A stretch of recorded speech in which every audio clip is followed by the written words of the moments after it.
to Ambassador Jose C. Laurel V, Consul General Charmaine A. Cernanchua, consuls, vice consuls, ministers, attachés, and members of the Philippine Embassy in Japan.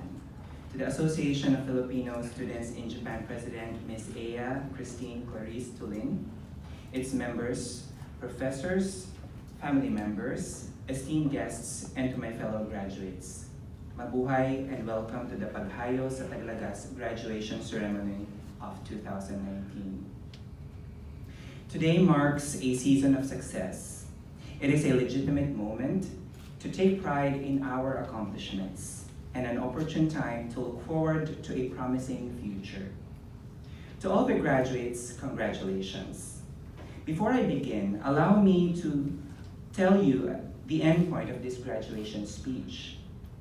Success is a social construct that compels people to do more and is therefore addicting. Hence, success necessitates critical understanding in modern-day living in order for us to rediscover how the concept of doing less is the new more. At this day and age, success has been conceptualized by modern-day society, highlighting the values of more. As an occupational therapist and a budding occupational scientist, I would like to frame modern-day success as a construct from Professor Ann Wilcox's doing, being, becoming, and belonging concepts. Throughout our graduate school life here in Japan, doing more conference presentations, doing more publications, and classes determine success. Being more knowledgeable, being more active in doing research, and being balanced as an individual measure how successful we are. Becoming more productive, busy, and competitive are desired qualities among young academics today. And belonging more to our universities, professional societies, and communities make us feel more successful. While doing, being, becoming, and belonging more is collectively perceived positively in today's world, the more concept is utterly addicting. In the past 3 years of doing full-time scholarship here in Japan, I was able to publish 7 peer-reviewed publications, attended more than 20 international conferences in 12 countries, completed 3 doctoral certifications outside Japan in 3 European universities, received grants, invited for lectureships internationally, and so on and so forth.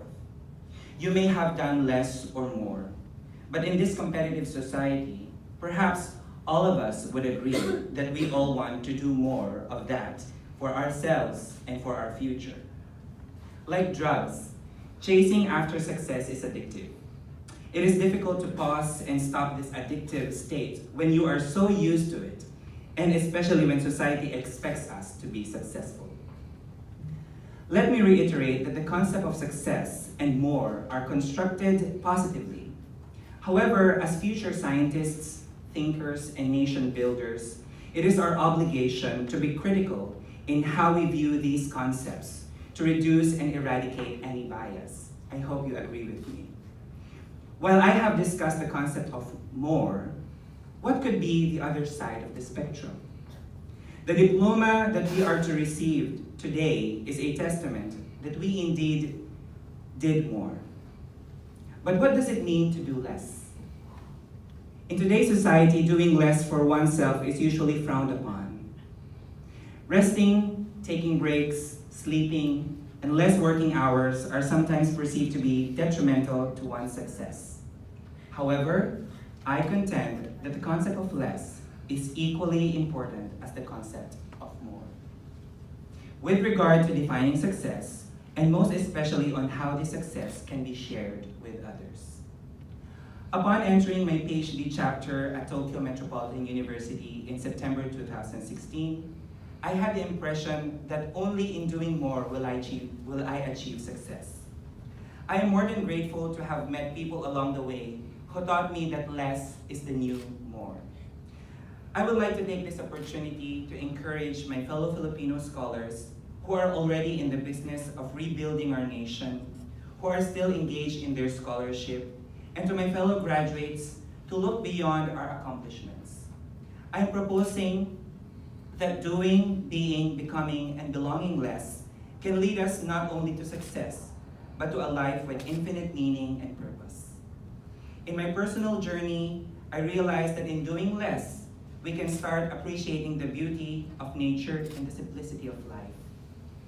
In being less, we can begin to serve not only ourselves, but others.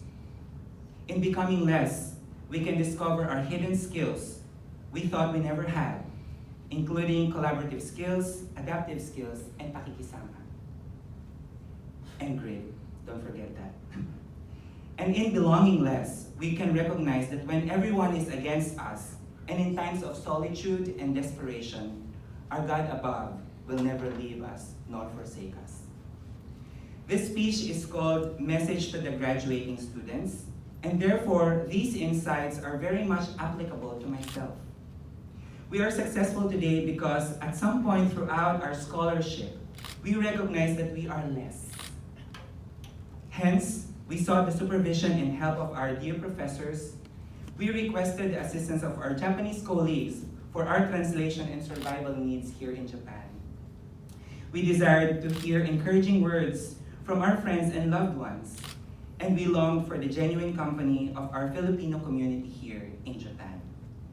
The immeasurable support we received from these groups of people has indeed propelled us to where we are now today, successfully graduating with either a master's or a doctorate degree, and bachelor's degree as well.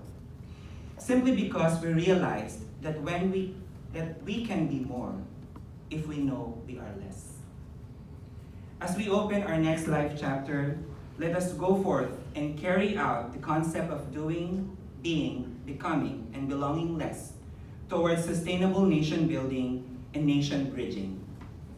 In front of me are the next generation of Filipino scientists, thinkers, and leaders who I hope would put forth the welfare and interests of our less resourced and privileged kababayans through the discoveries, innovations, and masterpieces that we make. I believe that the Philippines needs scientific leaders who will embrace and actuate this value of less today in order to remain sober from the addictive potency of modern-day success.